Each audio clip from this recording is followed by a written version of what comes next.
Herkese merhaba.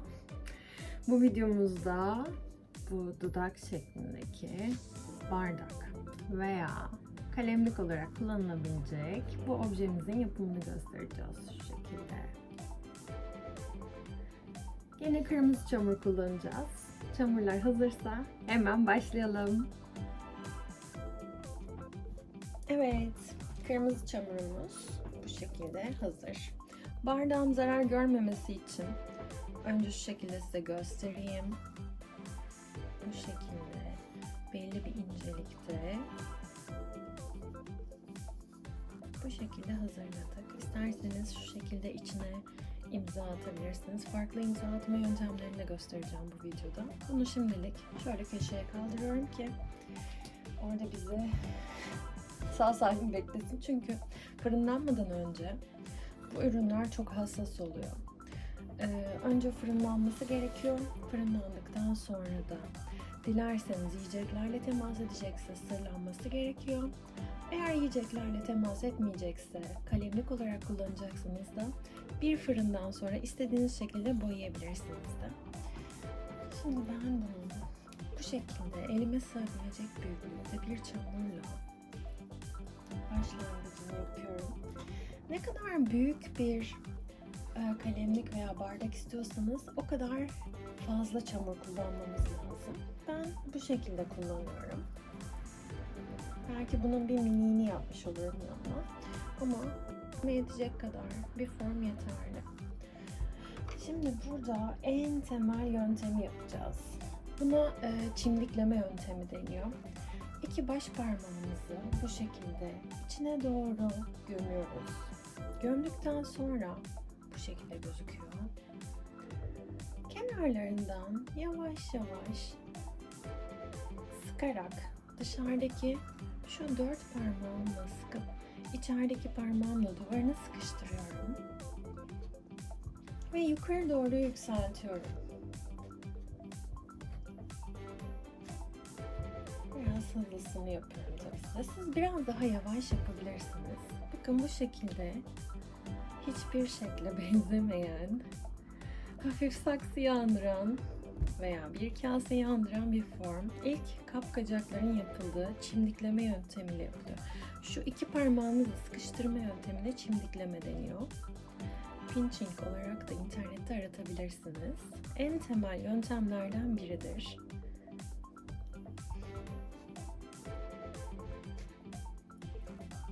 Seramikte kapkacakta ilk temel yöntem. Daha sonra solucanla şekillendirme,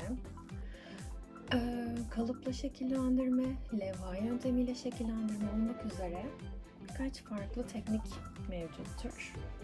Bakın bu şekilde bayağı büyük bir form oldu. Aşağı yukarı bakın yüksekliği bununla aynı.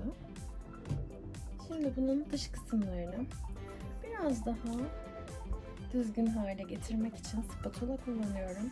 Dilerseniz modelaj kalemi de kullanabilirsiniz. Ben biraz hızlandırmak için büyük bir yüzeye sahip spatula ile hızlı ilerliyorum.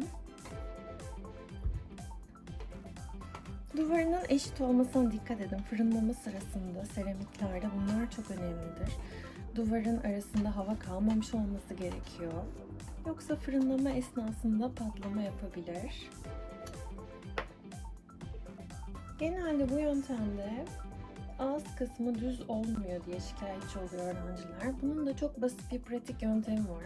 Şu şekilde çok hafif, çok güçlü olmamak kaydıyla hafif pat pat yaparak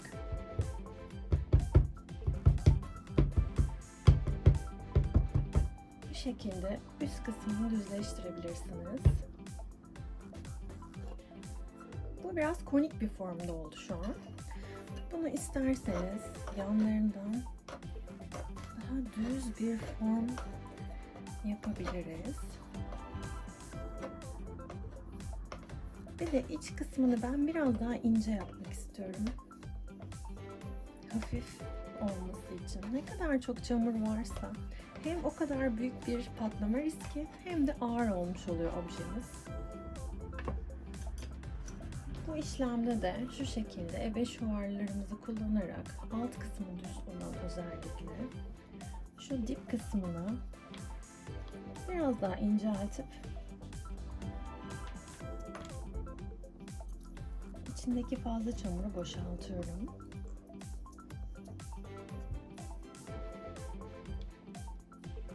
Ve köşelerini 90 derece yapmaya çalışıyorum. En çok çamur çünkü şu köşe kısmında birikiyor.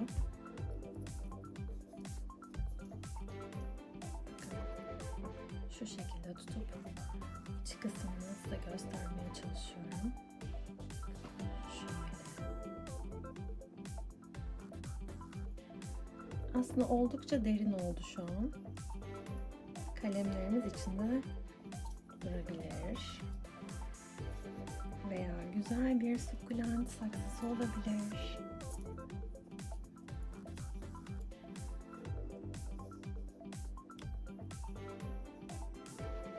Bu şekilde duvarını iyice incelttim. Ve eşit olmasını da kontrol ediyorum. Ve yüzeyini düzeltiyorum.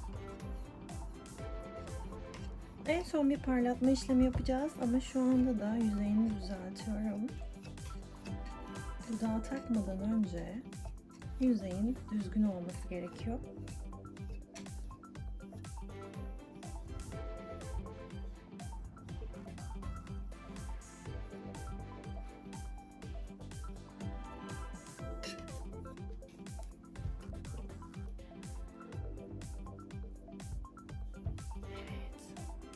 Bu şekilde. Bakın hala yüzeyde pürüzler var ama düz bir çizgideler, yani içinde çöküklük yok. Ona dikkat etmeye çalışıyoruz. Ama şunları daha sonra ıslatarak yok edeceğiz. Dip kısmı bu şekilde kalabilir. Ve şimdi dudağımıza gelelim. En keyifli kısmı, ben şu şekilde yatırıyorum size daha iyi gösterebilmek için montajı.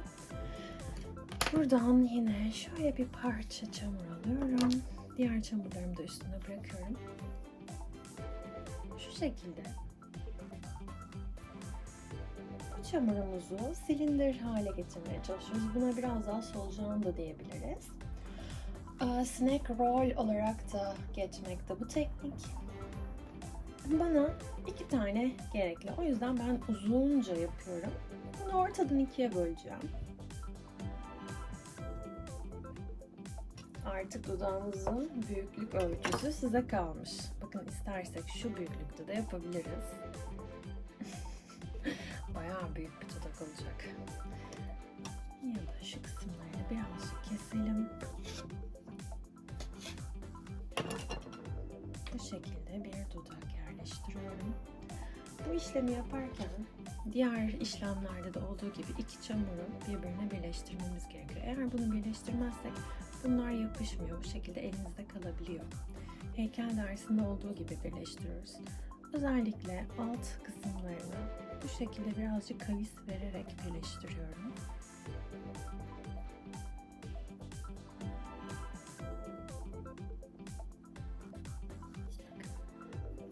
Buralar biraz kavisli ve içeri doğru dönüşlü olması gerekiyor.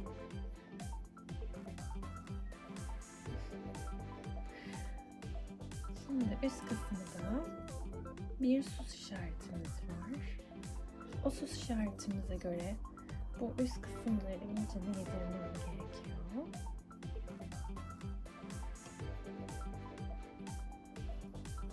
Hatta belki bir parça daha çamurla büyük kısmını doldurmamız gerekli. Hiç arasına müdahalede bulunmadım dudağım. Şu an yandan bu şekilde gözüküyor, önden bu şekilde gözüküyor. Kedim kapımın dışında kaldığı için miyavlıyor şu an. Onun sesi geliyor olabilir. Kusura bakmayın. Israrla kendisini içeri aldırtmaya çalışıyor. Ben birazcık çene yapmak istiyorum bu aşamada. Bunda mesela çenemiz yok. Şurada çok hafif bir çıkıntı, minik bir top ekledim. Bunu bu şekilde parmağınızla yayabilirsiniz. İsterseniz bıyık da ekleyebilirsiniz. Ben sadece dudak yapıyorum şu an. şekilde çene çıkıntısı varmış gibi, sanki suratın devamı buradan sonra devam ediyormuş gibi gözüküyor. Dudağı iyicene yediriyorum. Özellikle parmağınızla şu şekilde dışarı doğru iterseniz dudak daha da dolgun gözükecektir.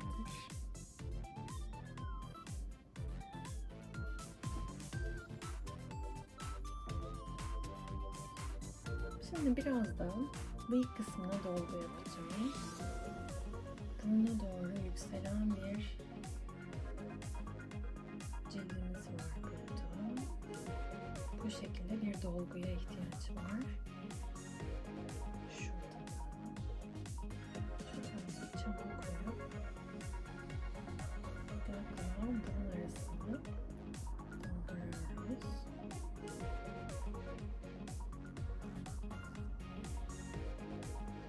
Önce parmakla yediriyorum. Sonra makyaj kremiyle yüzeyleri de dağıtacağım.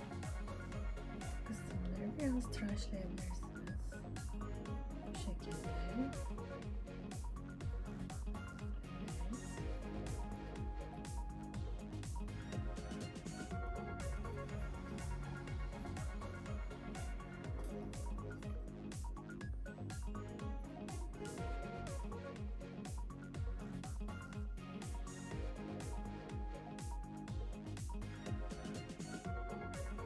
Evet, şimdi bu şekilde dudağın, özellikle alt dudağın, iç dudağın içinde kaybolduğuna dikkat edin. Bir de eşitliğine bakın. Dudağın buraya doğru küçülmesi çok önemli, yanlara doğru. Bu iç kısımlarda kayboluyor. Bir kavis var çünkü dudağınızda. Bu kavisi vermeyi unutmayın. Bir de aynı çizgide olup olmadığını kontrol edin dudağın. Dudağın bir kısmı şiş, bir kısmı aşağıda olmasın. Her yeri eşit olabilmeli.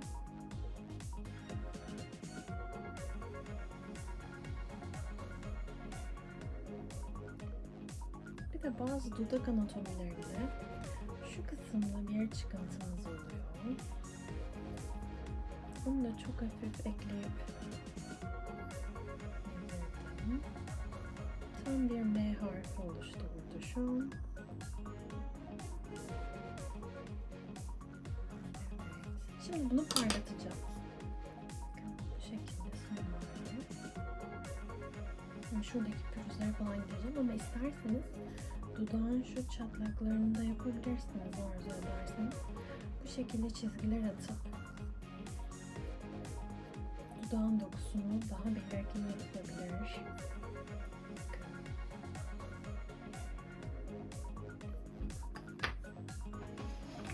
Şimdi bu şekilde ıslatarak.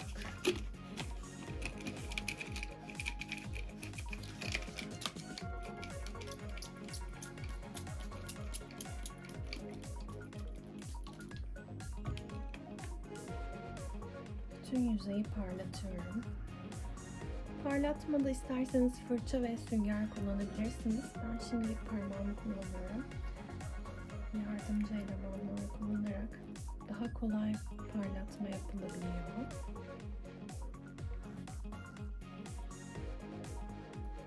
Bakın yüzeyi bu kadar pürüzsüz olabiliyor. Bu pürüzsüzlük size boyama esnasında çok işinize yarayacak. O yüzden olabildiğince yüzeyi düzgün bırakmaya çalışın.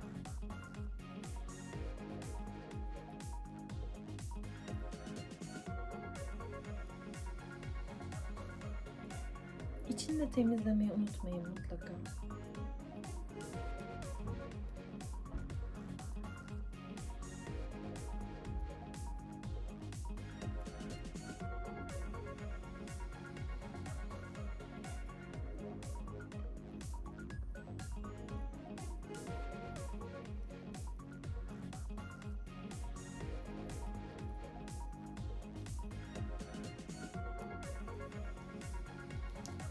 Bu şekilde hazır. Şimdi size alternatif olarak başka bir şey daha göstermek istiyorum. Şöyle dudağımızı daha iyi görmeniz için yatırdım. Daha önceden çamurdan bu şekilde küpler, imza şeklinde stampalar yapabilirsiniz. Bu şekilde harf de yapabilirsiniz. Bakın bir de baykuş. Bunlardan isterseniz alt kısmına veya iç kısmına şu şekilde baskı alabiliyorsunuz. Özellikle şimdi duvar çok ince olduğu için birazcık kabartma kullanmak için şöyle bir parça çamur ekleyip çamuru ıslatıp bu şekilde bunun içine iyicene gömüyorum. Bu alternatif bir yöntem. Ve bunu buraya yapıştırmaya çalışıyorum.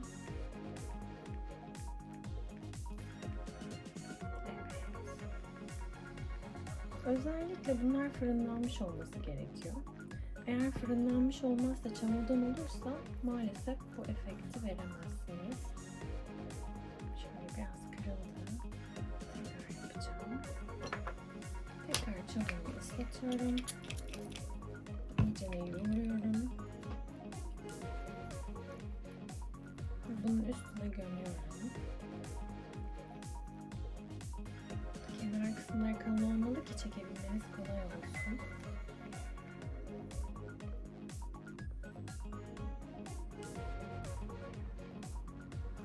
Evet, bakın bu şekilde. Şimdi bunu ben, bu damgamı buraya yerleştireceğim. Fakat bunu biraz temizlemek istiyorum. Çünkü dışı çok kötü bu şekilde. Bunu temizleyerek nasıl montajlayacağız? Kenar kısımlarından sivri bir aletle şekil devam edebilecek şekilde kesip buradan fazla çamuru alıyorum.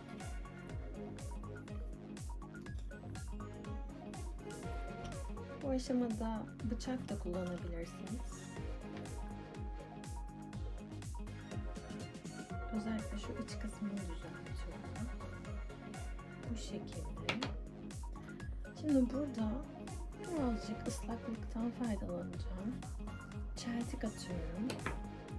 Özellikle de ıslatıp ve diğer yüzeye de çeltik atıp. Dilerseniz daha önceden yaptığınız barbiton varsa barbitonu da arasına koyabilirsiniz. Barbiton sulandırılmış çamurdur. Bu şekilde ben yerleştirdim. İyicene bastırıp oraya sabitlendiğinden emin oluyorum. Ve kenarlarını düzeltiyorum.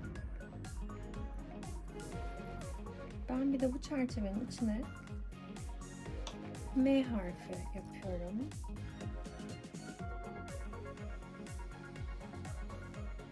Evet, imzamız bu şekilde oluştu. Şimdi dış kısımlarını da düzeltip nasıl sabit kalmasını istiyorsak buralarını düzeltebiliriz. Ben bu kısımlarını kalemlik olarak kullanmak istediğim için şu şekilde çeltik attım. Dilerseniz siz de çeltik atabilirsiniz. Ama eğer bardak olarak kullanacaksanız çeltiği önermem. Burasını özellikle ince yapıp şu şekilde kıvırarak çok ince dudağınıza uygun hale getirmeniz gerekiyor.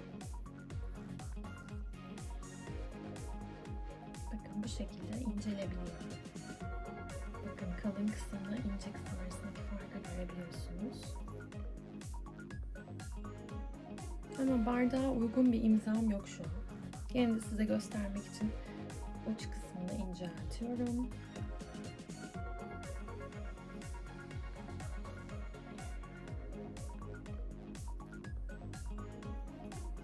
Bu şekilde hazır. İsterseniz altına tarih atabilirsiniz. Ben bugünün tarihini atmak istiyorum. 4, 5, 2024 bu şekilde. Ve kurumaya artık bırakabiliriz ve parça çamurlarımızı da poşetleyip onların kurumasını engelleyebiliriz. Dediğim gibi bu stampalardan sizler de üretebilirsiniz. Çok eğlenceli araçlar. Normal bir çamuru bu şekilde küp hale getirip iç kısmını oyarak mesela M harfi yaparak ve buradaki kötü olan yerlerin onarımını yapıp tertemiz bırakarak kendi imzanızla kendi stampanız buluşmuş oluyor. Bakın bu şekilde çok kolay. Ama mutlaka fırınlamanız gerekiyor bunları. Ya da fimo çamuruyla yapıp evdeki fırında 30 dakikada 110 mu 120 ile 110 derecede pişirebilirsiniz ayrıca.